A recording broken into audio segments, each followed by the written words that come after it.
Bienvenue dans la CAPEB pour vous, le podcast qui vous accompagne au quotidien dans vos métiers d'artisan du bâtiment. Je suis Laurent Madrid et dans chaque épisode, nous explorerons avec nos invités les sujets qui comptent pour vous. Actualité, conseils pratiques, innovation et réussite partagée. Aujourd'hui, j'ai le plaisir d'accueillir Hervé et Grégoire Danel, père et fils. Ensemble, nous allons parler de leur parcours, de la transmission et du développement de leur entreprise. C'est parti pour la CAPEB pour vous, un moment d'échange et de solutions conçues pour vous et avec vous. Je vais vous laisser un peu vous présenter au départ, dans 2-3 mots, et puis après on va discuter, et puis on va parler de votre parcours, de l'actualité, et puis du futur. Très bien. Grégoire, je t'en prie. Eh ben, merci Laurent. Bonjour à toi aussi. Écoute, voilà, moi je suis Grégoire Danel, j'ai 35 ans. J'habite à Lyon, à Écully plus précisément, c'est dans la banlieue ouest de Lyon. Et je suis gérant d'une entreprise artisanale du bâtiment que j'ai la joie de faire, de continuer et que je reprends à la suite et dans la continuité de mon père qui est à mes côtés. Voilà. Et qui s'appelle comment l'entreprise ? L'entreprise s'appelle Danel Rénovation. Ok. Bah Hervé. Voilà. Donc bonjour à tous, bonjour Laurent, merci de nous accueillir comme ça. Donc rapidement, j'ai 62 ans et demi et quelques mois. Et à 62 ans et demi en France, eh bien maintenant, il paraît qu'on a le droit de prendre sa retraite. Donc effectivement, je suis retraité depuis maintenant 3 mois, un petit peu plus de 3 mois. J'ai, après un parcours professionnel, on va dire un beau parcours professionnel et familial aussi, puisque j'ai créé il y a 28 ans une entreprise où j'ai commencé seul, complètement de façon un peu autodidacte, dans l'univers du bâtiment. J'ai progressé, ensuite j'ai pris des salariés et j'ai terminé ma carrière donc au 31 décembre.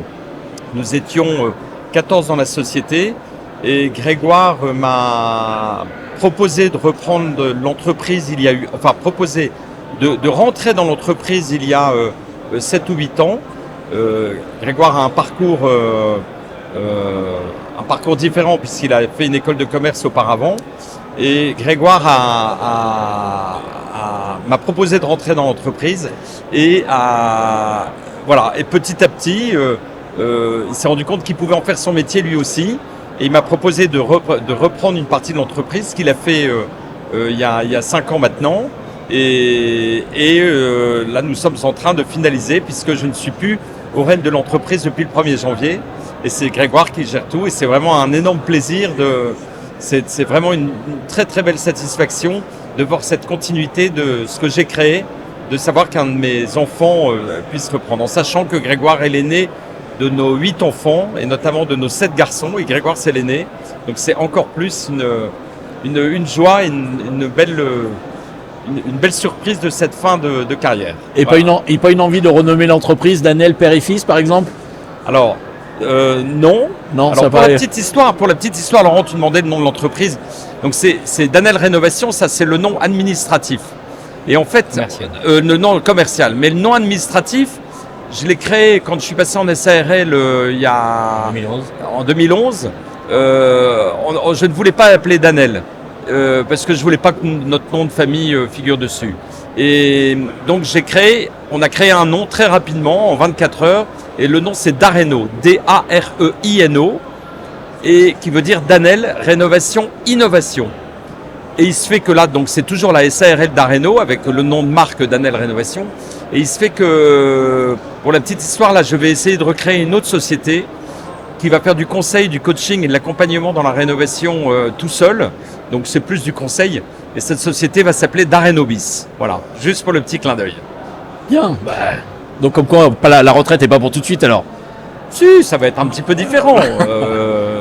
Non, ça va d'abord vivre et de prendre du bon temps et éventuellement continuer de faire marcher un peu les matières grises. Oui. En sous-traitance pour Danel Rénovation ? Éventuellement. Non, fais pas de réponse. Non, on ne sait jamais s'il n'est pas d'accord au cas où. Non, ça ne sera pas la sous-traitance, c'est-à-dire que des gens peuvent m'appeler me dire, je leur donne des conseils, je les accompagne et ensuite je peux leur proposer une entreprise très bien que je connais. Important d'affaires. Après, ils se débrouillent avec Grégoire. Voilà. Ouais. Donc Grégoire, toi, ton parcours au départ n'était absolument pas dans le bâtiment alors? Non, pas du tout. Moi, j'ai fait une formation suite à un bac. J'ai fait une prépa, une école de commerce. Et pendant cette école de commerce, j'ai toujours été attiré par l'entrepreneuriat. Ça a été quand même un fil rouge qui m'amène aujourd'hui ici aussi. Et dans mon parcours d'école de commerce, j'ai suivi des cours avec cet intérêt-là pour l'entreprise, pour la création d'entreprise. On a un terreau familial aussi assez important qui vient du Nord. Et dans le Nord de la France, il y a pas mal d'entrepreneurs. Et donc dans la famille, il y en avait. Et je pense que ça m'a marqué, même si c'est pas très concret. Je pense qu'on vit dedans. Et quand je voyais mon père s'épanouir dans sous cette forme-là de travail, je pense que ça m'a marqué. Mais j'en avais pas vraiment conscience, mais je pense que ça a eu un impact fort sur mes décisions. Voilà, j'ai fait 1 an de césure en entrepreneuriat social à créer des business centers, un business center aux Philippines. Bon, c'était tout petit, c'était vraiment pas grand-chose, mais n'empêche que ça m'a donné encore plus le sens du concret et puis l'envie de se lancer. Voilà, et puis après ma vie familiale aussi m'a amené à bosser pour Iveco en Allemagne, donc dans les camions, dans une partie marketing et commerciale. J'ai fait ça pendant 4 ou 5 ans. Et puis à un moment donné, on a décidé avec ma femme et nos 2 enfants à l'époque de rentrer en France. Et c'est à ce moment-là qu'on avait le projet d'acheter une maison qui était assez concret parce qu'on l'avait trouvée, la maison. Voilà. Mais moi, mon but n'était pas de rejoindre l'entreprise familiale à ce moment-là. J'avais toutes les portes ouvertes, j'avais envie de quitter l'entreprise internationale dans laquelle j'étais et de quitter ces entreprises internationales de grande taille pour avoir un job dans une plus petite structure ou alors monter ma boîte ou en reprendre une. Sans savoir dans quel domaine ça pouvait être, c'était complètement ouvert. Ouais, tout à fait. Il y avait même des petites boîtes dans le secteur des camions justement, ou des pièces détachées de véhicules qui m'intéressaient. J'avais 1 ou 2 autres idées, mais pas très concrètes. Puis à un beau jour, je me souviens, j'étais en voiture et je me suis dit, mais en fait, c'est marrant. Je pense à mon père et je me dis, mais moi j'ai des compétences, j'ai une vision de ce que c'est que le management d'équipe, etc. J'avais un super management dans l'équipe dans laquelle j'étais chez Iveco. Mon N+1, mon N+2 étaient vraiment des personnes vraiment super et ils m'ont communiqué vraiment des valeurs et puis des méthodes qui m'ont servi dans cette reprise d'entreprise là. Et voilà, il y a un beau jour donc en voiture, je me dis mais en fait ça se trouve ça intéresserait papa. Moi le bâtiment, je m'y suis jamais vraiment intéressé. Ce qui est drôle c'est que j'ai jamais bossé pour de vrai, j'ai jamais fait de vrai chantier avec mon père. J'ai filé la main pour monter du placo, pour aller faire des saignées dans des appartements, pour aller démolir des murs. Mais c'était à coup d'une demi-journée, une journée, mais jamais vraiment sans savoir-faire ou sans apprentissage particulier quoi. Pas du tout. Ouais, j'ai juste la fait manœuvre de base. Ouais, manœuvre de base. Voilà. Et du coup à ce moment-là, je me suis dit mais il y a peut-être quelque chose à faire. J'appelle mon père et puis en fait ça a tout de suite pris entre nous, que ça soit l'intérêt qu'il m'apportait ou alors moi aussi je me suis projeté de manière assez rapide. Et puis on a décidé que je le rejoigne dans l'entreprise en tant que salarié. Et le but était pour moi, parce que je n'y connaissais absolument rien au bâtiment, le but était pour moi d'apprendre, de découvrir et de découvrir. Quand il vous a rejoint, vous aviez déjà un grand nombre de salariés ou... Alors, quand il m'a rejoint, on était 4 salariés. Oui, 4 salariés. Donc bien, il y a le souffleur avec. Oui. C'est pas mal. On était 5, plus mon épouse qui me donnait déjà un petit coup de main, puisque on était à la fin de l'éducation des enfants. Et c'est vrai qu'une entreprise artisanale, en plus comme j'ai pris l'option de faire la globalité d'un chantier, c'était pas évident. Donc mon épouse m'a rejoint pour m'aider au niveau administratif. Pour un gros coup de main. Pour un gros coup de main, gros coup de main qui m'a fait du bien. Et donc on était 6. Pour rendre les choses plus carrées ? Pas plus carré, pour me soulager la tâche, parce que c'est vrai que c'était Plus de temps sur le chantier, peu de temps pour faire tout ce qui était la partie administrative, commerciale peut-être. Oui, ou se partager la tâche parce qu'effectivement ça devenait compliqué. Et donc elle a... Voilà. Et là, Grégoire, quand il m'a dit ça, je lui ai dit, la première chose, Grégoire, moi si tu rentres, tu dois passer minimum 2 ans sur les chantiers. Donc pendant 1 an et demi, 2 ans minimum, tu dois, tu vas porter du placo, tu vas porter des sacs de gravats, tu vas faire du boulot. Alors on va pas te demander d'aller faire un ratissage nickel d'un mur parce que ça c'est l'aboutissement de plusieurs années de pratique. Mais je veux absolument que tu sois sur le chantier, que tu bouffes du chantier. Donc c'est ce qu'il a fait et rapidement. Au bout d'1 an et demi, il a commencé à me dire « Mais papa, on pourrait améliorer certaines choses. » Et là, je lui ai... Il était force de proposition sur l'amélioration. Tout à fait. Oui. Et les 4 salariés que vous aviez, c'était des salariés qui s'étaient tous plâtriers peintres ou il y avait d'autres corps de métier à l'intérieur? Non.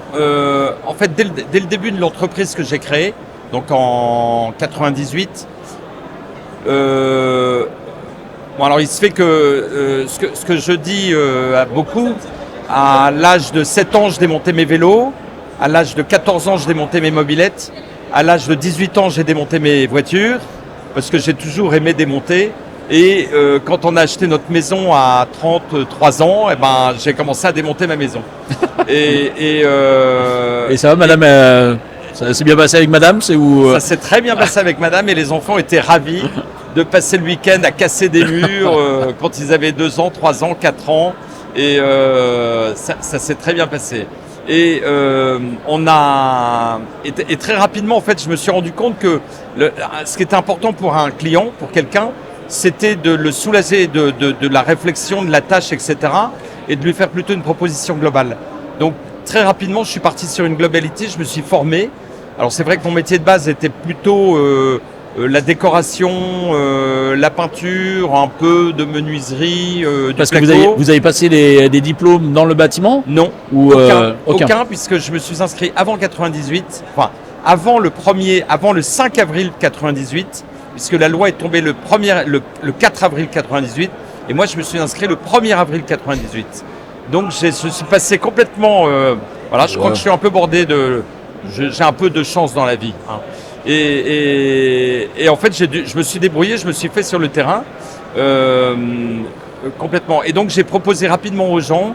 Je faisais un peu de plomberie et quand j'arrivais quelque part, on me disait, je leur disais, vous voyez, le radiateur, il est mal placé. Ah bon, on va appeler un plombier pour bouger le radiateur. Je fais un peu de plomberie, je peux le bouger moi-même.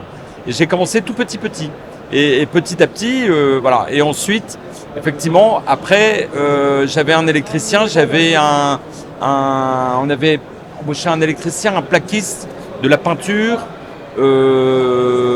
électricité, oui, voilà, et petit à petit. Plombier. Donc plombier. Et donc quand Grégoire est arrivé, il y avait déjà une bonne petite équipe de base. D'accord. Quand je suis arrivé, il y avait un plombier, un plaquiste, un peintre, un électricien et un carreleur, pas d'électricien. Et voilà. Et c'est moi qui faisais l'électricité. Et il y avait une caisse à outils pour tout le monde. Voilà. Ah oui. Et donc c'était super. C'était une optimisation des coûts ou Non, c'est parce que pour créer de la convivialité. C'est parce que au démarrage il y avait que mon père, donc il y avait qu'une seule caisse à outils et que personne ne s'est dit tiens, c'est pas très pratique. Alors ça râlait un peu sur les chantiers parce qu'on cherchait toujours un peu les outils, mais j'exagère un petit peu quand même. Mais du coup, ça a été très intéressant pour moi de débarquer dans cet univers-là. Et c'est vrai qu'à ce moment-là, moi, ce qui m'intéressait surtout, c'était l'entrepreneuriat. C'était pas spécialement le monde du bâtiment.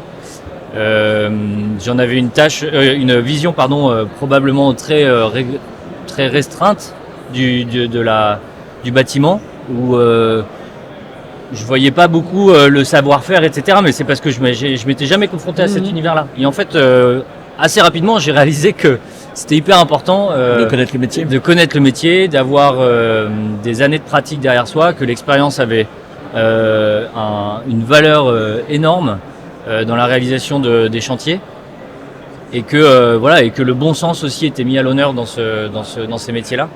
Et donc progressivement, j'ai appris à aimer l'équipe et les gens qui la constituaient. Puis après, ça a été vraiment le métier, le bâtiment lui-même ses problématiques, voilà, tous les enjeux que le bâtiment rencontre aujourd'hui, etc. Ça m'a vraiment intéressé. Les enjeux sur le bâtiment, sur la réponse aux clients, sur les institutions, sur les réglementations. C'est quoi il y a un peu de tout, mais avec un petit peu de recul maintenant, je crois que l'entreprise qu'a créé mon père n'a jamais eu de difficulté dans sa recherche de clients, etc. A toujours eu des chantiers parce que mon père avait une vision effectivement globale des choses, avait une proposition globale et il avait aussi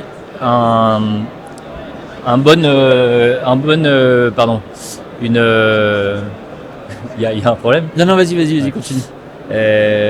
Il avait aussi un avis sur comment est-ce qu'on allait pouvoir optimiser l'espace. Il avait il arrivait bien à s'imaginer les volumes, etc. Et donc ça a bien pris au niveau des clients parce qu'en fait, ils avaient quelqu'un qui parlait le même langage qu'eux et qui leur proposait aussi des choses avec une vision pour utiliser l'espace, les opportunités que présentait la maison, l'appartement. Et moi, j'arrive dans une période où mon père, c'était probablement un des premiers reconvertis en 98. Je suis pas sûr qu'il y en avait beaucoup qui venaient de secteurs de commercial, etc. Moi, de ma promo d'école de commerce, donc bac plus 5, plutôt destiné à bosser dans des grosses boîtes, etc. J'ai au moins 3 ou 4 amis qui sont aujourd'hui dans des structures artisanales du bâtiment. Qui mettent la main à la pâte, etc. Et qui sont hyper épanouis là-dedans. Donc c'était plus en vogue à ce moment-là. Et donc finalement, la vision un peu décorateur, architecte d'intérieur ou des choses comme ça qu'avait bien utilisé mon père, peut-être qu'elle était plus concurrencée à ce moment-là, ou en tout cas il y avait plus de confrères qui la proposaient. Et moi j'ai eu, je pense, énormément de chance d'arriver à ce moment-là du bâtiment. À un moment où il y a eu la RE 2020 2 ans après mon arrivée, il y a eu les réglementations thermiques, environnementales, etc. qui ont fait que il y a tout un tas de matériaux qui sont arrivés sur le marché, tout un tas de mises en œuvre qui commençaient à prendre leur essor. Laurent, tu as fait partie des gens qui m'ont éclairé sur ces sujets-là et merci pour ça parce que c'était hyper intéressant. Et avec en plus la contrainte des DPE et la sensibilisation que les gens qui rénovent ou qui demandent à faire rénover leur maison ou leur habitat ont de plus en plus. Ils ont eu des demandes et des exigences qui se sont plus portées vers le technique, vers la structure, vers la pérennité, la durabilité des mises en œuvre, etc. Et pour éviter les dégâts qui ont été faits pendant un certain temps dans les techniques de rénovation précédentes, quoi. Ouais, parce que ce qu'on appelle l'art, j'ai oublié le nom. La maîtrise de son métier et tout, c'était quelque chose sur lequel vous appuyez dessus pour faire les travaux depuis 98 jusqu'à l'arrivée de votre fils, ou c'était de l'apprentissage au fur et à mesure par le bouche à oreille ou lecture, je sais pas en fait ce qui pourrait. De la maîtrise de mon métier. Ouais, la maîtrise d'art, merci.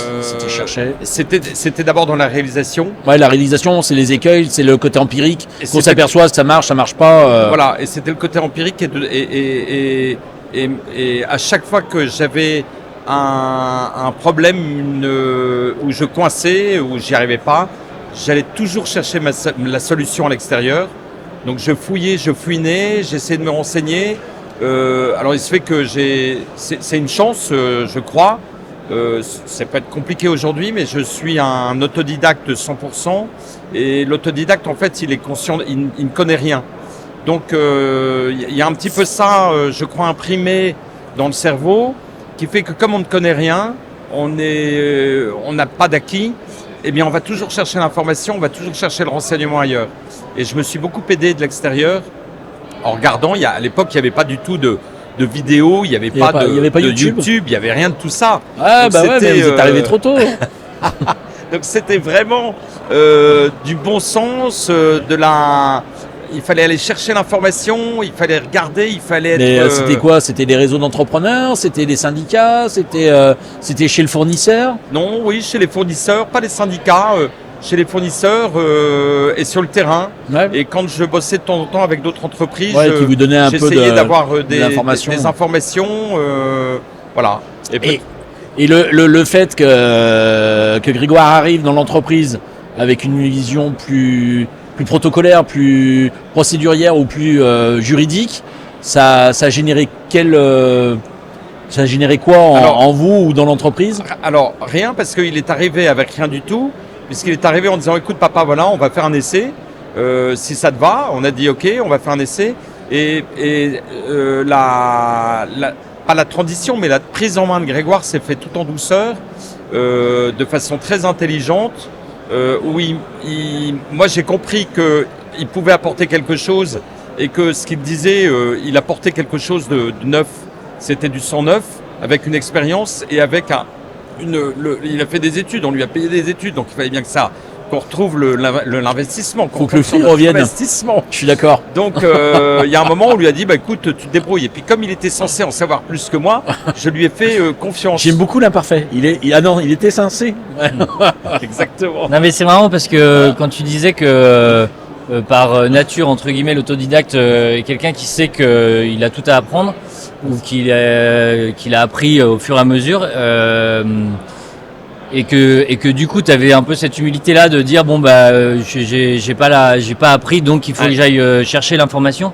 Je pense que ça a bien aidé dans notre relation au début parce que tu as su prendre le temps d'écouter, prendre le temps de me laisser faire, d'avancer pour que moi-même je fasse mes essais de façon empirique aussi, en disant on va essayer de mettre ça en place, ah ouais non ça marche pas, je me confronte à la réalité du terrain, etc. Et puis il y a la théorie et puis la pratique. Et voilà. Bien sûr. Et moi j'ai laissé Grégoire, je le laissais vraiment faire, et surtout je me suis dit mais si effectivement l'aboutissement c'est qu'un jour il reprenne l'entreprise, il faut pas que je lui mette des bâtons dans les roues, il faut qu'il fasse sa vie.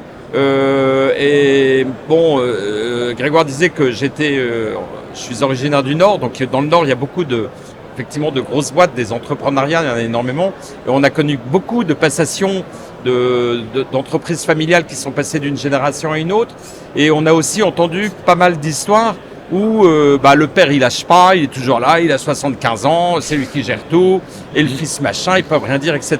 Vous n'êtes pas encore parti, hein. Je vous le dis, hein. Vous avez fait. Je suis parti. Vous avez ouvert une autre boîte pour faire du conseil. Vous n'êtes pas parti. Non, pendant 3 jours là, j'étais au ski, donc je suis parti. Hein.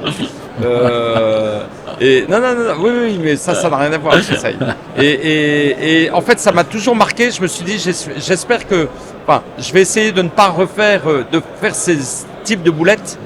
Donc j'ai laissé beaucoup de façon exprès, j'ai laissé beaucoup d'autonomie à Grégoire. Parfois je me disais mais c'est pas sympa parce qu'en fait je le laisse dans sa merde, mais entre guillemets intuitivement je savais que c'était pour un bien parce que grâce à ça il a pu rebondir. On apprend de ses erreurs ou des écueils qu'on peut avoir. Et donc la situation, donc 4 salariés, ton père qui était dans l'entreprise, maintenant au bout de, on a dit, ça fait 7 ans. Depuis 7 ans, on en est où alors dans l'entreprise ? Aujourd'hui, il y a 10 salariés, un apprenti. On réfléchit parce que mes 2 parents sont partis. Toi-même et ton épouse. Alors ça, c'est en réflexion. En réflexion, mais en attente. C'est pas dans les 10. C'est 10 plus vous 2. Pour l'instant, mon épouse m'a pas encore rejoint, mais ça, on y réfléchit sérieusement. On arrive à 12 quoi. Comment ? On va arriver à 12. On va peut-être arriver à 12. Et et donc ce qui a de différent, mis à part le nombre, il n'y a pas grand-chose de différent, c'est-à-dire que c'est une équipe qui reste soudée, familiale, etc. On a continué l'intuition qu'avait eu mon père de dire qu'il fallait assurer au niveau technique, et on a poussé ça plus loin en rationalisant, en faisant aussi des choses peut-être un peu plus processées pour assurer à tous les coups. Et ça, c'est important quand on grossit. Naturellement, on a besoin d'avoir un peu des relais. Donc ces relais, ça peut être des personnes. Donc ça, j'ai la chance d'avoir un super chef d'équipe qui permet de faire ce relais-là. Que vous n'aviez pas avant. Dans les 4 personnes, à part vous. Qui était dans l'entreprise avant. Mais qui n'était pas chef d'équipe avant. Mais qui n'était pas chef d'équipe. Donc vous avez fait monter quelqu'un en compétence pour qu'il puisse chapeauter il est rentré dans l'entreprise il y a 11 ans ou 9 ans. 9 ans. 13 ans. 13 ans. Et il avait une formation de plombier. Et rapidement, en fait, j'ai vu qu'il avait des capacités, des compétences. Et quand il y a des gens qui ont des atouts, ça serait dommage de ne pas faut les valoriser, il faut les faire monter. Voilà. Et il a été très content. Et effectivement, Frédéric aujourd'hui est Donc, ce qui permet de dégager aussi du temps de responsabilité sur les chantiers. Ouais, voilà. Et en fait, le fait de créer des relais, donc là, Frédéric, en l'occurrence, notre chef d'équipe, c'est un relais humain, mais le cadre, donc ça peut être le cadre, ça peut être la norme, mais il y a aussi le cadre d'opération, comment on fait les chantiers, comment on crée une relation avec le client, comment on les accompagne, etc. Ça peut être aussi un cadre. Pour moi, le cadre, il est libérateur. Il vient pas nous emprisonner dans une seule et unique façon de faire qui nous contraint. Mais au contraire, en fait, grâce à ce cadre, on se repose sur quelque chose de fiable, d'existant, d'éprouvé, et on l'utilise pour sortir du cadre dans des pistes, dans des directions qui nous intéressent, et faire après évoluer ce cadre à ces nouvelles dimensions, à ces nouvelles choses qu'on découvre.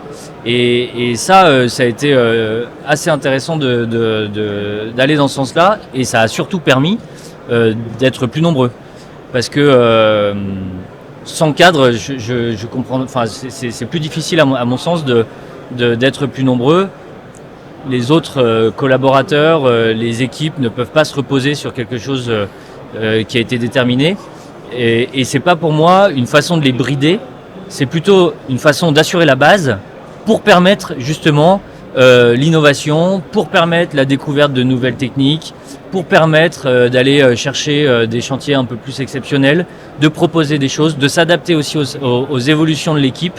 Là, par exemple, un cas très concret, on avait un plaquiste qui a eu des problèmes de physique, de tendinite, parce qu'à une quarantaine d'années et 20 ans de métier, ça commence à tirer. Et ben plutôt que de lui dire, bah écoute, t'as plus de place chez nous, on a réfléchi avec lui. Il avait d'autres compétences puisqu'il était assez fin, etc. Et du coup, maintenant, il est menuisier. Et le fait d'avoir pu prendre du temps pour réfléchir avec lui sur d'autres compétences à développer, le fait d'avoir pu se reposer sur des bases de chantier qui étaient assurées, etc. On a pu faire un coup d'essai sur de l'agencement, un deuxième, un troisième, etc. Puis maintenant, ça fait partie des prestations qu'on propose quasiment à tous les coups dans nos devis, selon les demandes des clients. Et voilà.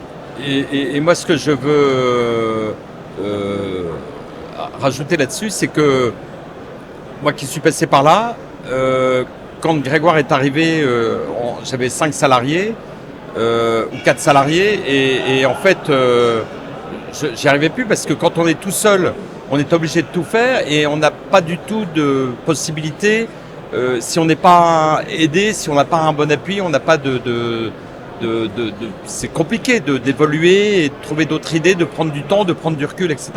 Et c'est vrai que quand Grégoire est arrivé, ce que j'ai tout de suite vu, c'était le fait de pouvoir me reposer, de souffler un peu pour pouvoir prendre du recul et pour pouvoir faire d'autres choses. Et ce qui est sympa aujourd'hui, c'est que vu la dimension qu'a pris l'entreprise, alors on est encore petit, hein, on est encore vraiment à un stade artisanal, mais justement grâce à cette bonne base, et je suis ravi pour Grégoire, c'est que on peut commencer à... Ça fonctionne bien et grâce à ça, on peut commencer à faire d'autres choses. Ouais, envisager des projets plus grands encore ou plus exceptionnels ou voilà. Ou travailler peut-être avec les ABF, peut-être, je sais pas. Non, ouais, même pas. Et puis surtout de vraiment prendre du temps. Moi, la chose la plus importante dans une entreprise, c'était les salariés. J'ai toujours mis ça en priorité parce que les salariés, c'est capital. Et si on veut garder un collaborateur longtemps, il faut savoir en prendre soin, il faut savoir faire des choses, il faut savoir faire ce qu'il faut avec eux.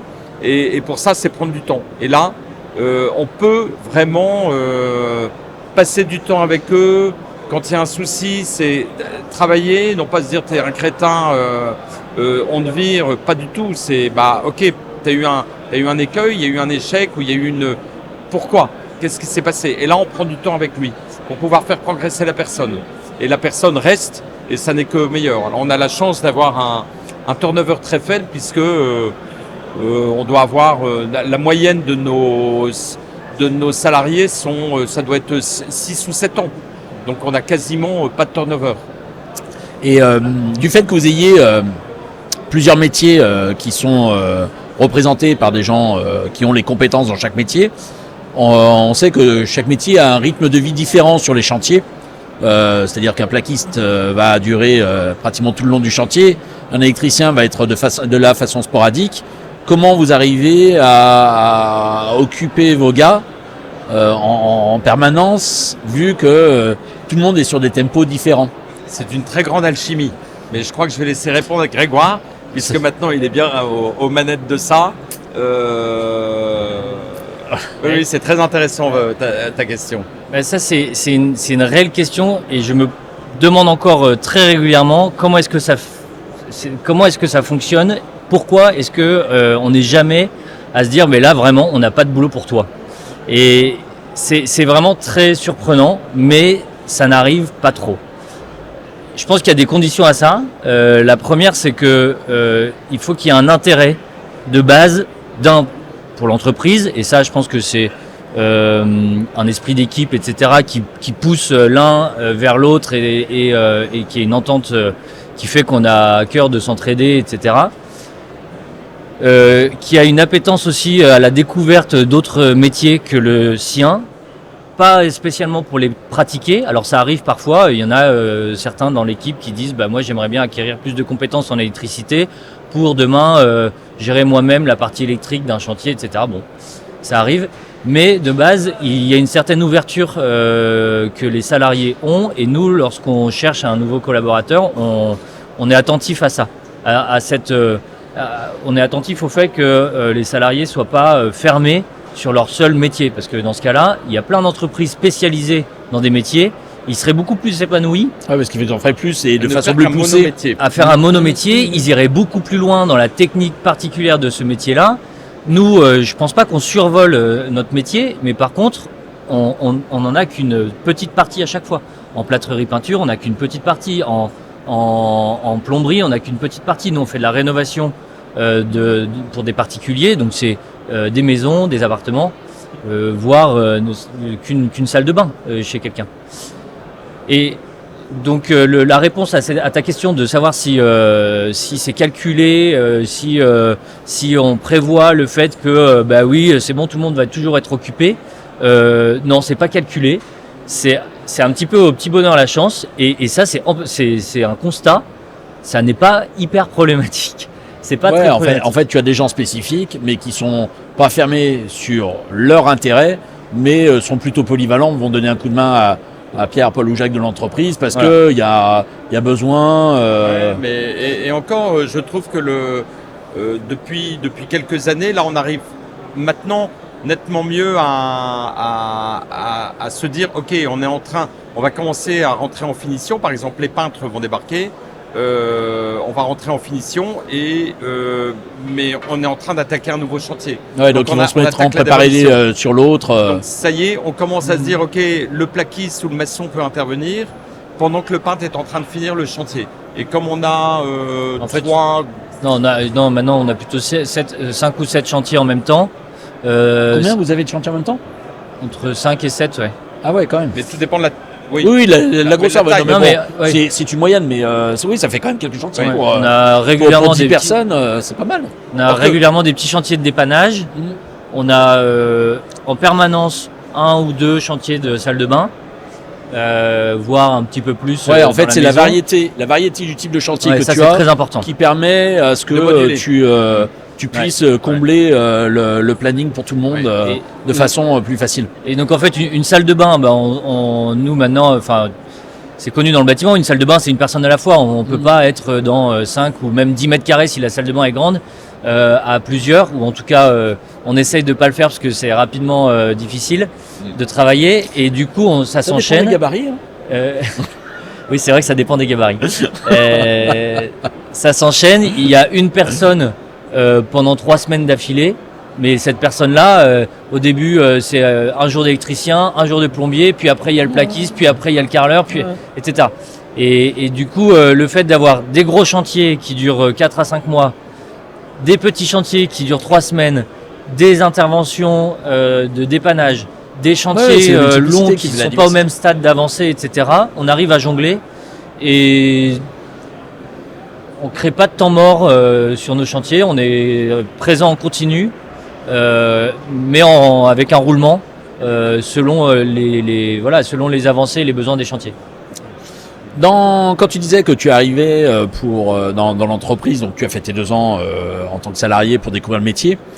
Après, tu as parlé des matériaux modernes qui arrivaient, des nouvelles techniques. Est-ce que tu aurais une ou deux choses qui ont été mises en place après ton arrivée, qui n'étaient pas exploitées du tout avant, dans les façons de poser ou de fabriquer ou Ouais, c'est marrant parce que matériaux modernes, il y a 2 façons de le voir. C'est des matériaux qui sont depuis pas si longtemps que ça sur le marché, type les matériaux biosourcés. Il y en avait pas énormément dans la construction moderne, mais par contre c'est des matériaux qui sont finalement assez anciens parce que c'était les seuls matériaux qu'il y avait il y a 100 ans en arrière et voire beaucoup plus en arrière que ça.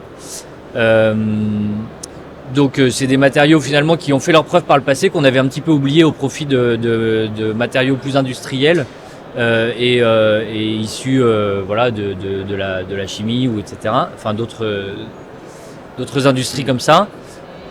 Ces matériaux-là, ils sont aussi industriels, mais ils utilisent du biosourcé, du recyclage, etc. Et ça, effectivement, c'est des... On n'est pas fermé, si tu veux dire des marques, parce que ça te facilite la chose. Pour en parler, tu peux. T'as pas besoin de citer 3 marques concurrentes, okay. T'inquiète pas. Non, mais tout à fait. Donc les matériaux type laine de bois, fibre végétale, ouate de cellulose, etc. C'est des matériaux qui ont un énorme intérêt selon les configurations de maisons et selon les besoins des clients, qui ont un intérêt très fort aussi pour le bien-être des salariés. Et ça, c'est des choses qu'on ne pratiquait pas lorsque je suis arrivé et que maintenant on utilise au quotidien sur nos chantiers. Oui. Mais qui à l'époque n'existait quasiment pas aussi. Grégoire est arrivé vraiment à une... C'est là où je rejoins ce qu'il disait tout à l'heure, il est arrivé vraiment à une période charnière. Ouais, une période charnière du bâtiment. On est complètement sorti des matériaux classiques pour rentrer dans des choses de plus en plus pointues. Non, parce qu'on était à la fin de la RT 2012, on démarrait avec la RE 2020 qui imposait les matériaux biosourcés. Alors qu'avant, on regardait juste le R, par exemple, pour la rénovation énergétique. Non, mais tout à fait. Je comprends. C'est vrai que ça a apporté vachement de valeur dans l'accompagnement du client. Et moi, j'aime beaucoup ça parce que l'accompagnement du client, c'était un des points clés de mon école de commerce. Par ailleurs, il y a un aspect technique très important qui satisfait aussi des personnes qui ont des approches plus intellectuelles. Et après, en termes d'application, en termes de mise en œuvre, il faut aussi avoir les mains faites il faut avoir le sens du concret, la manière de prendre les matériaux, de les utiliser, de les couper, de les mettre en œuvre, etc. C'est hyper important. Et du coup, je trouve que c'est vraiment une période très intéressante pour tous les types de profils qu'on retrouve dans la société, quoi. Et preuve en est, ma reconversion où je m'épanouis vraiment pleinement, que ça soit dans mon rôle de gérant d'entreprise ou alors dans le bâtiment en lui-même, et l'orientation qu'on veut donner à l'entreprise me permet de m'épanouir. Mais dans l'entreprise, on a une personne qui est issue d'une école d'ingénieur bois, qui faisait plutôt de l'ameublement, etc. Et finalement, il a fait un CAP électricien pour se former à l'électricité. Chez nous. En apprentissage chez nous, en candidat libre, pardon. Chez nous, et puis maintenant il est entre guillemets notre bureau d'études interne, puisque c'est lui qui m'accompagne en visite client, voire qu'il les fait tout seul, qui fait les préconisations, qui réalise les devis. Et pour construire un devis dans notre entreprise, il faut avoir une très bonne connaissance du terrain, une très bonne connaissance de tous les métiers qu'on pratique, une très bonne connaissance des différentes solutions. Tu réponds à tous les corps de métier, donc obligatoirement. Oui. Donc c'est nécessaire, et lui, avec sa formation d'ingénieur, il s'épanouit aussi de réfléchir à trouver la meilleure solution possible qui coche à la fois les cases de durabilité, de confort, de coût de contraintes de coûts, et puis de demande du client en termes de fonctionnalité et d'écologie aussi d'ailleurs, parce qu'il a la fibre qui est plutôt attentif à ça.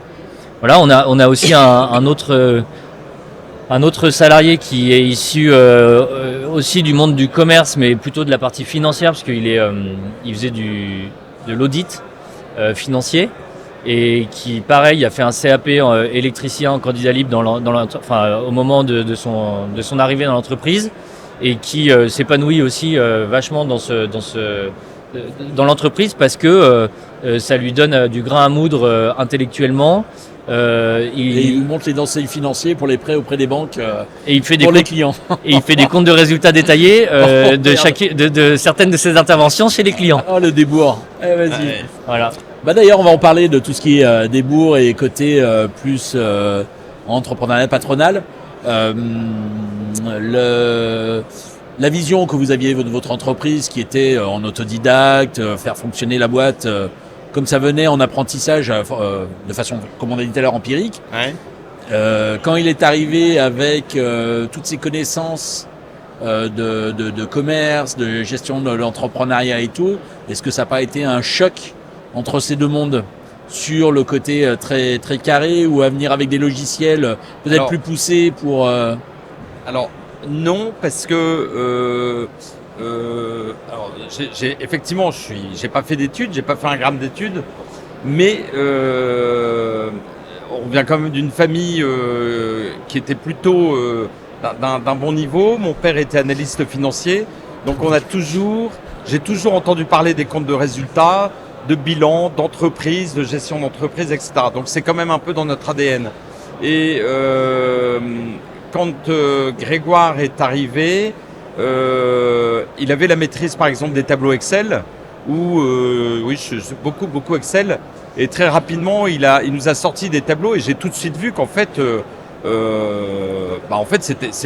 c'est même pas j'ai tout de suite vu, c'est que je lui ai dit mais Greg, si tu vois des choses qui peuvent améliorer notre quotidien et qui peuvent optimiser, mais on y va quoi. Vas-y, t'as carte blanche et je te dirai si ça va ou pas. Donc là, il a fait des propositions, et il y a jamais, en fait, c'est une grande chance, je pense, parce que on n'a jamais eu de situation frontale où je me suis opposé, où lui s'est opposé. En fait, j'espère que lui ne s'est pas trop dit, en fait, je me suis fait avoir.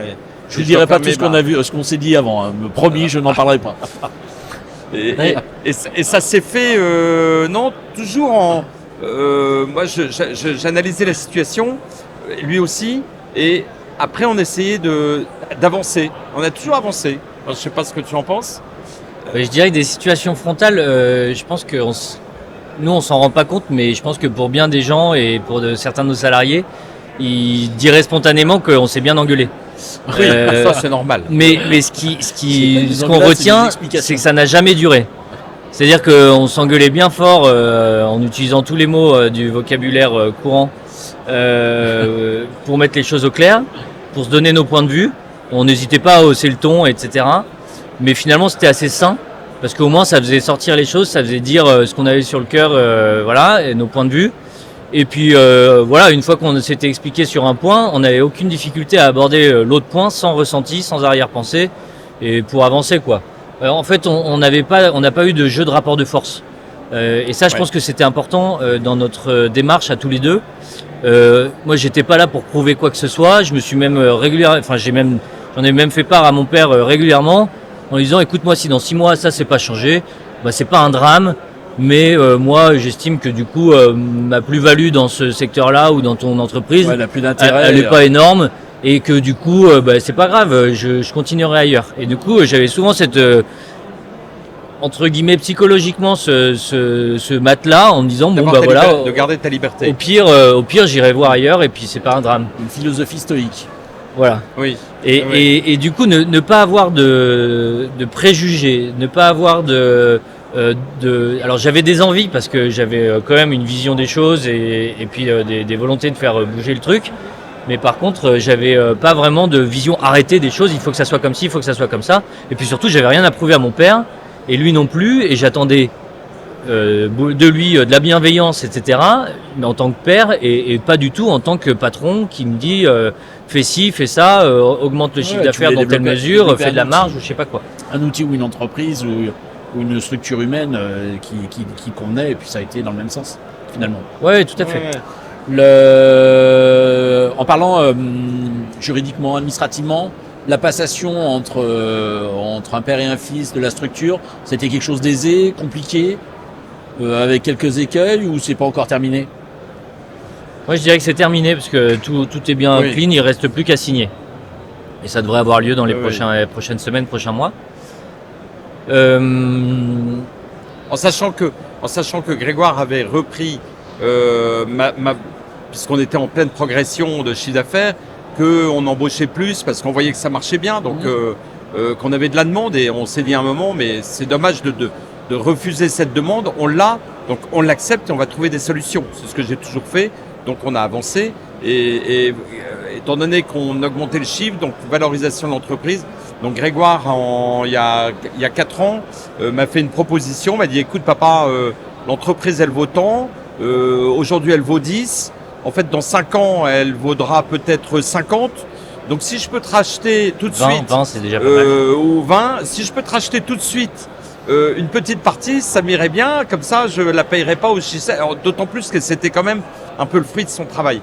Donc il y a 4 ans, on a fait une première session. J'ai fait une première session de 49% de l'entreprise. Et là, la deuxième session qui va avoir lieu, c'est les 51% restants. Mais non, il n'y a jamais eu de... Non, je trouve que on a fait ça de façon très intelligente. Alors moi, ma question, elle n'était pas tournée l'un envers l'autre. C'est par rapport plutôt à une société très procédurière qui peut mettre souvent beaucoup d'écueils à soit clôturer une entreprise, soit à avoir des relations avec tous les organismes type URSSAF ou des choses comme ça. C'était dans ce sens-là. Est-ce que ça a été compliqué de ce côté-là ou absolument pas non, ça peut un être changement de compliqué. statut et une publication auprès du greffe ou d'une boîte de publication de droit, et puis point barre, c'était terminé. Déjà, on a eu la chance de bien être accompagné par un avocat, par un expert comptable avec lesquels on travaillait déjà, et donc qui connaissait bien la structure, qui connaissait bien la philosophie de l'entreprise. Et ça, c'est très important parce qu'en termes de conseils, ça a du sens ou pas si c'est pas le cas, quoi. Et par ailleurs, je pense que ça s'est fait sans écueil et sans problématique de fond, parce que ça a été fait dans la continuité et ça a été fait dans la douceur. Donc sur du long terme, on a travaillé 7 ans ensemble, et donc pendant ces 7 années, on a fait les choses de façon progressive.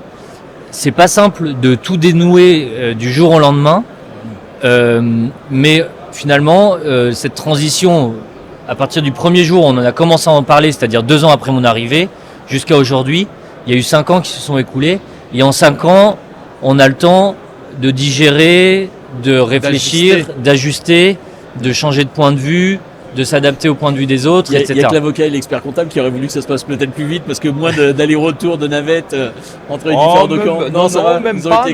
Non, parce qu'on a fait ça de façon en toute intelligence, et à chaque fois qu'on avait une question l'un pour l'autre ou l'un vis-à-vis de l'autre, on s'en est tout de suite ouvert l'un et l'autre à dire et ça s'est fait vraiment. On avait la chance d'avoir du temps, puisque moi je savais que j'avais une deadline.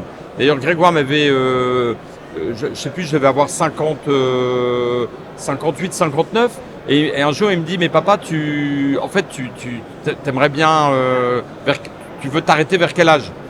Je lui ai dit écoute, 45, mais c'est déjà passé. 45 c'est déjà passé, mais on peut peut-être pousser un peu, donc peut-être 64, 65, écoute, j'en sais rien. Et là il m'a dit écoute, en fait papa, un ou 2 jours après, va falloir une semaine. En fait, moi, il y a un truc que je voudrais te dire. En fait, moi, ce que j'aimerais bien, c'est que, à la limite, ça puisse se faire le jour où tu as tes points, tu as l'âge de la retraite, et que financièrement, tu puisses t'en sortir.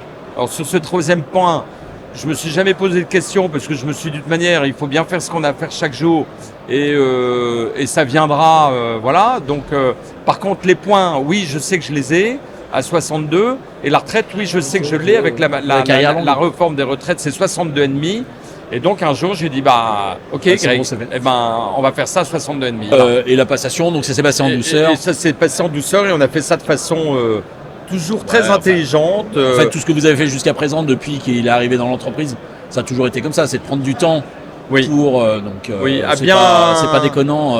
Et je suis aussi d'un tempérament pas du tout autoritaire. Je pense, quand je dis quelque chose, je réfléchis.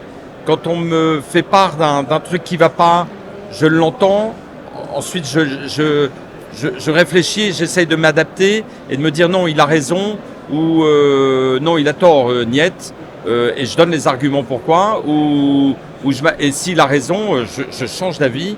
Voilà, donc on a fait ça doucement, grâce au temps qu'on avait aussi. Et ça, c'était sympa. Grégoire, au niveau de l'investissement autre que l'entreprise, mais qui tourne toujours dans le bâtiment, tu investis dans certaines choses, des organisations ou autres, ou tu es cantonné juste à ton entreprise Non, dans le cadre du bâtiment... déjà, je me suis investi. Pas que dans le cadre du bâtiment. Non, c'est dans le bâtiment et ailleurs, pour se rendre compte un peu de ce qu'un entrepreneur peut faire de sa vie, que ce soit familial, entrepreneurial, hobby, de se dire qu'on ne vit pas que pour l'entreprise, qu'il y a d'autres choses qui peuvent être à côté, malgré qu'on ait une passion pour son entreprise et qui permet d'être parfaitement épanoui là-dedans, quoi. Ouais. Si j'essaye de hiérarchiser un peu dans les priorités de ma vie, il y a l'aspect familial qui est très important pour moi, qui nous a fait rentrer d'expatriation, donc d'Allemagne où on était. Et à l'occasion de ce retour en France, j'ai réfléchi et c'est pour ça que j'ai rejoint mon père. Mais c'est la famille qui m'a fait faire ce mouvement. Et ça, c'est important pour moi parce qu'on a 4 enfants et donc il faut... c'est une priorité pour moi de consacrer du temps et un bon temps à mes enfants. Et d'ailleurs, ça, je pense que c'est une chance d'être tombé dans le bâtiment parce que je vois mes enfants à 17h30, 18h tous les soirs. Ça ne veut pas dire que je bosse pas un petit peu le soir de temps en temps ou que je me lève pas tôt le matin pour aussi faire ce qu'il faut au niveau boulot. Mais le bâtiment, c'est un secteur dans lequel on travaille tôt. À 7h30, moi j'ai tous les gars, l'équipe est là, les chantiers démarrent, etc. Mais par contre, à 17h30, alors 17h30, 18h plutôt, je suis avec mes enfants et ça, c'est une chance incroyable. On a réussi à s'organiser pour avoir les week-ends aussi, donc c'est quelque chose de super positif. Donc la famille, c'est un des choses incontournables pour moi, que je peux pas diminuer, le temps que je leur consacre. L'entreprise, c'est évidemment un des gros centres de mon temps. J'y consacre beaucoup de temps. Et puis après, en parallèle, moi j'aime bien voir d'autres choses, m'ouvrir à d'autres choses. Donc c'est pour ça que l'entreprise tout corps d'État, ça m'intéresse parce qu'on n'est pas cantonné à un seul métier. Ça, c'est peut-être mon côté un peu commercial qui me mène vers les autres, qui mène à m'ouvrir à d'autres choses. Je suis peut-être un peu moins ingénieur que commercial, mais ça tombe bien. Et du coup, dans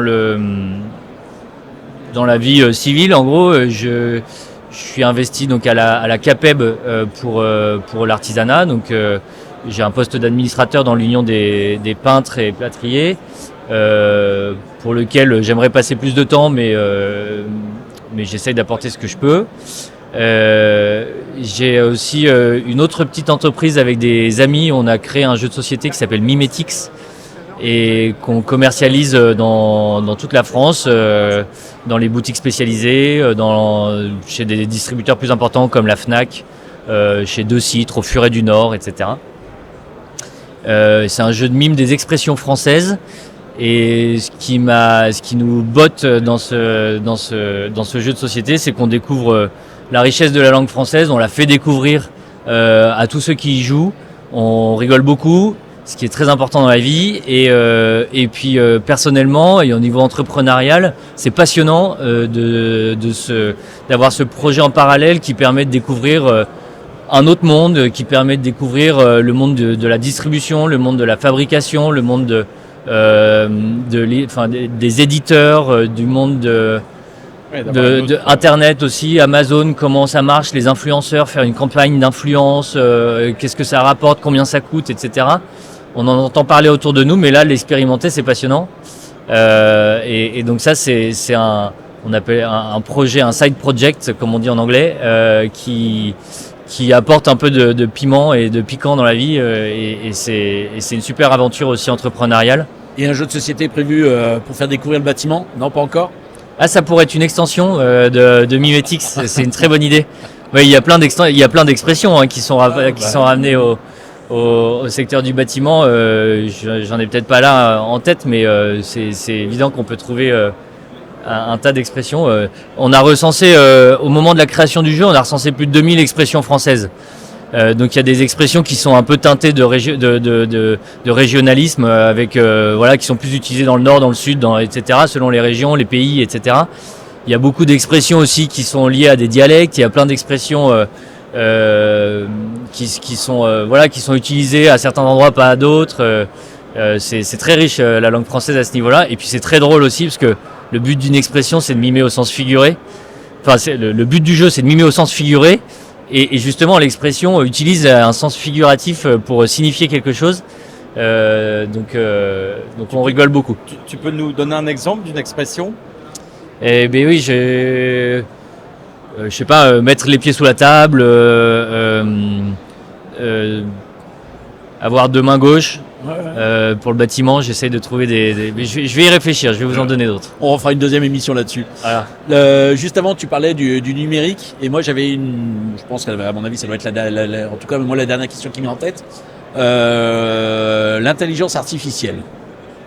Est-ce que c'est quelque chose que tu exploites, venant pas du monde du bâtiment, ayant dû toucher à cette partie de développement de logiciels ou en tout cas la gestion de l'informatique? Ou pas du tout? Est-ce que tu penses que c'est une erreur de l'utiliser, ou est-ce que c'est un atout? Est-ce que tu as un avis là-dessus? Mais une toute petite digression. Tout à l'heure, je disais que le bâtiment, pour moi, c'était un milieu hyper intéressant pour tout type de profil. Et je pense aussi que c'est, en ce moment, un secteur d'avenir pour l'emploi en France, parce que c'est un secteur qui, du fait qu'il est très lié au terrain, il est par nature local, en tout cas sur la rénovation. Il est de moins en moins standardisé parce que les programmes de neuf sont très réduits en ce moment. Surtout avec la loi ZAN. Voilà. Qui en 10 ans doit diminuer 50% des permis de construire. Donc même les logements qui ont été du neuf l'année dernière, dans 10 ans, ils sont pour nous parce qu'on les rénove. Surtout s'ils sont mal construits. Donc ça, c'est une chance.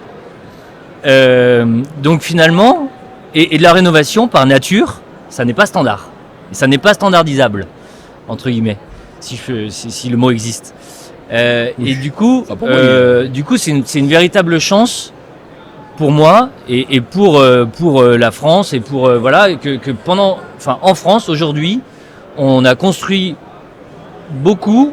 On peut plus beaucoup construire en neuf, et du coup, il va falloir tous se coller à faire de la rénovation. Et nous, on est bien placés pour ça, donc tant mieux.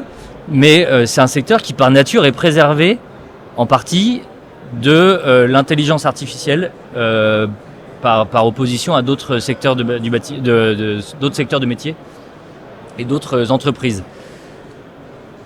Du coup, pour moi, l'intelligence artificielle, par défaut, c'est plutôt une chance parce que, c'est une chance qu'on ne soit pas directement confronté à l'intelligence artificielle. Et du coup, après, la question, c'est de savoir si c'est une opportunité ou pas. Et moi, je pense que oui. Parce que de la même manière que je disais qu'un cadre permet d'aller sortir du cadre, d'aller creuser plus loin, d'aller mieux prendre en compte les spécificités humaines de chacun, etc., qui nécessitent du temps pour être comprises et pour y trouver des solutions, l'intelligence artificielle, c'est pareil. Moi, quand je vais faire un devis chez un client, avant, je discutais. J'avais la tête grosse comme une pastèque au bout d'une heure de discussion pour essayer de comprendre la philosophie du client, ses besoins, ses impondérables, les choses qui étaient plus optionnelles. Comprendre aussi les difficultés liées au bâtiment, difficultés liées à l'utilisation qu'il y en aurait, difficultés liées au thermique, etc.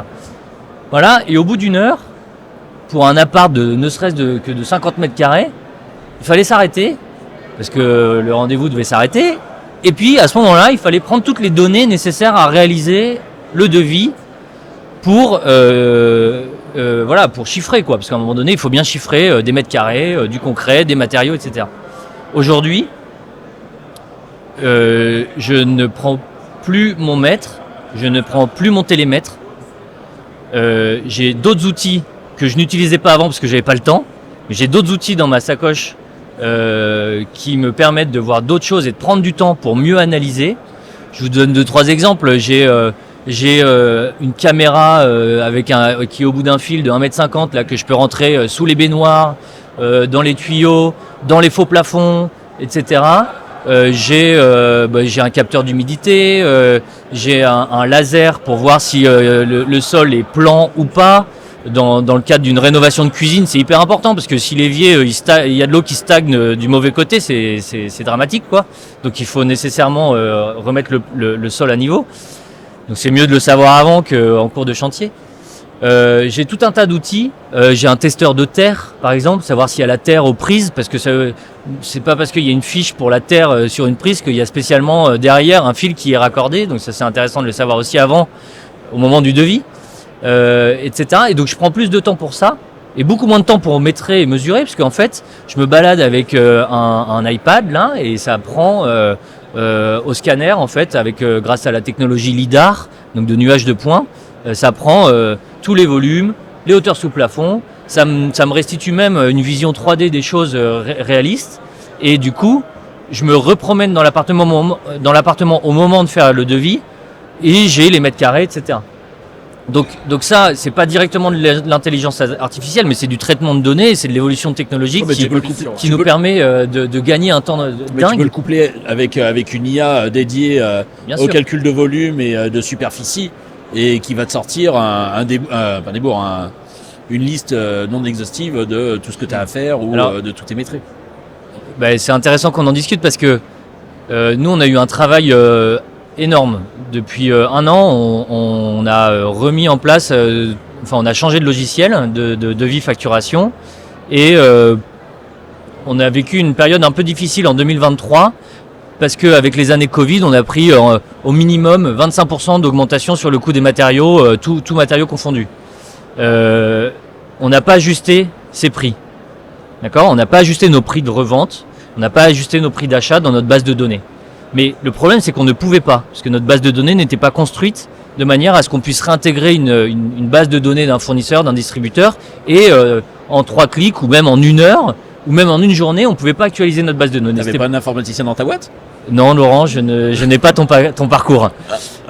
Et du coup, c'était très difficile. Et puis quand vous faites de la peinture, de la plomberie, que vous faites de l'électricité, etc., c'est impossible. C'est assez colossal. Enfin, c'est pas impossible, mais en tout cas, ça peut pas se faire du jour au lendemain, et surtout, ça peut pas venir de nulle part. Du coup, on a changé de logiciel.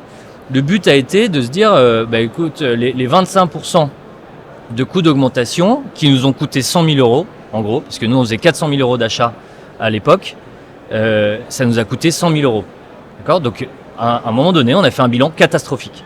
Et je pense que c'était peut-être pas que lié à ça, mais il y en avait une partie qui était liée à ça. Donc moi, ça m'a traumatisé. Je me suis dit, mais comment est-ce qu'on fait pour résoudre alors déjà, on a augmenté nos prix, mais moi, c'est pas mon truc de le faire le doigt levé, l'augmentation de prix. Donc je me suis dit, ça serait quand même sympa que ça soit carré.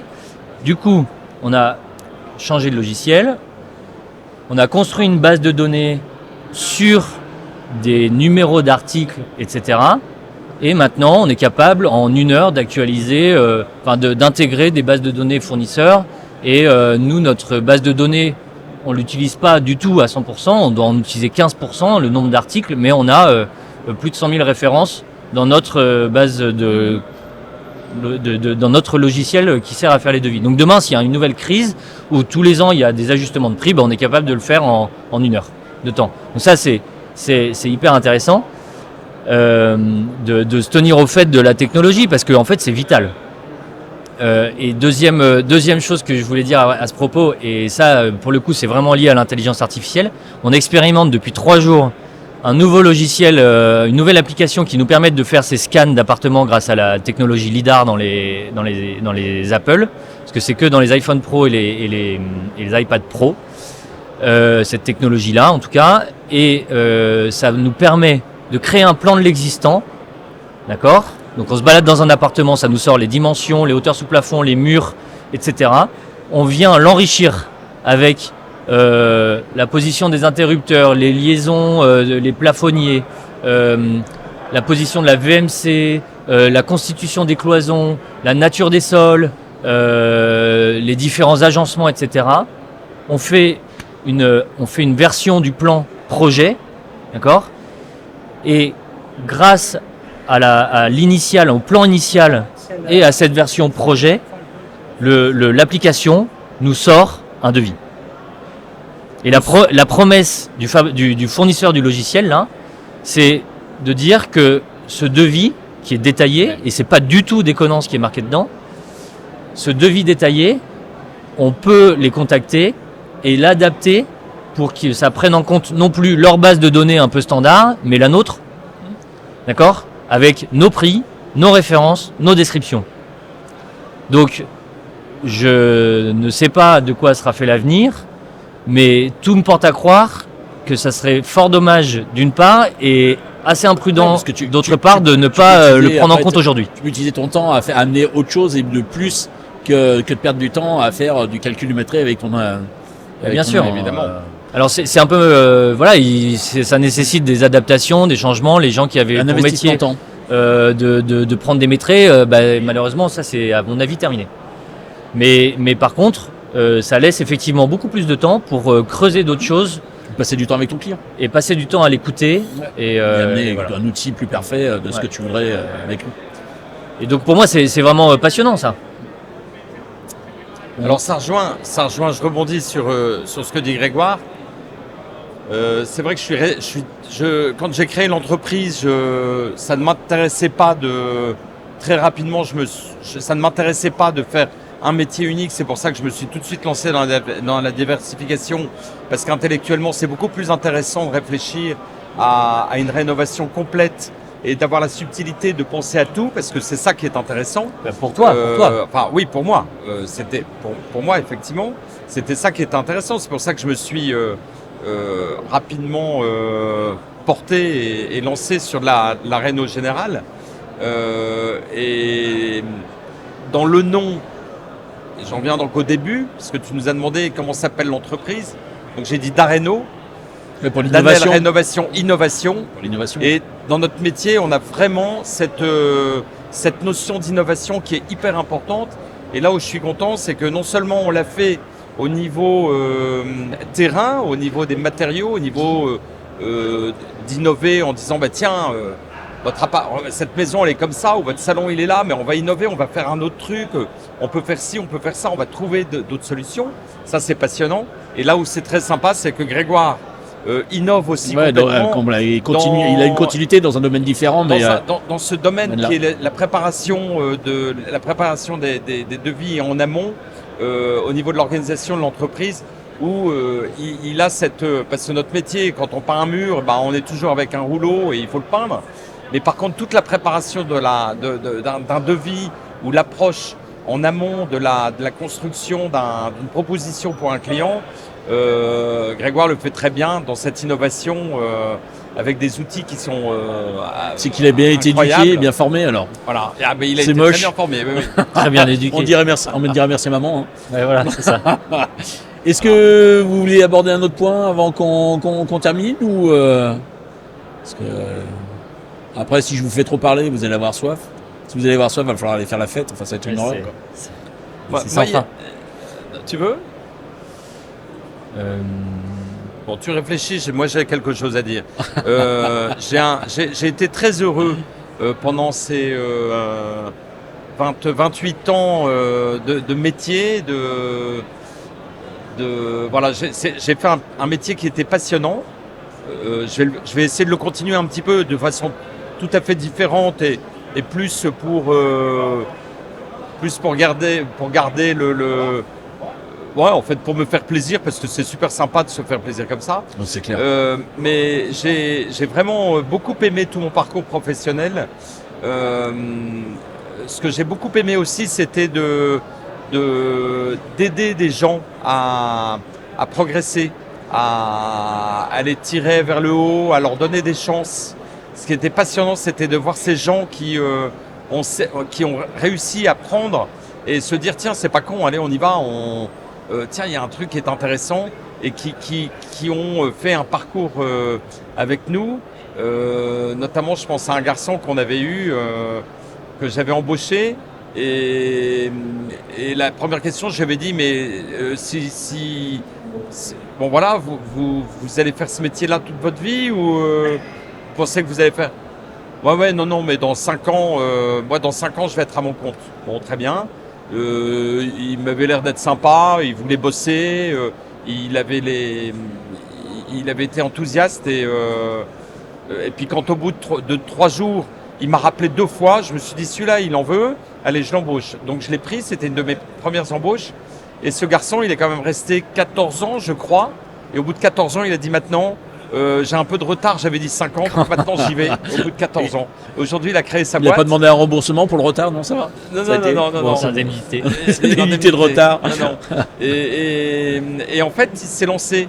Et voilà, et tout cet aspect humain, de pouvoir apporter quelque chose aux autres, voilà, c'était que du positif.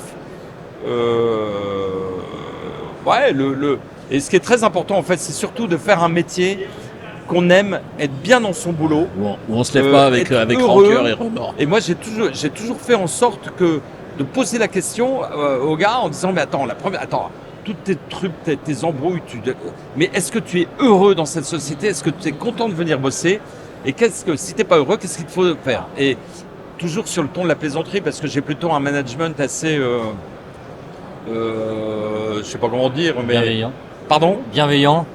Ouais, bienveillant, ou plutôt un peu basé sur l'humour et sur le jeu, sur l'humour, voilà. Et c'est vraiment un plaisir de voir que de faire en sorte que de rendre la vie des gens heureux, des collaborateurs et puis de nos clients aussi, parce que j'ai eu la chance, je n'ai jamais fait 1 gramme de publicité depuis qu'on a commencé. On n'a jamais fait 1 gramme de publicité.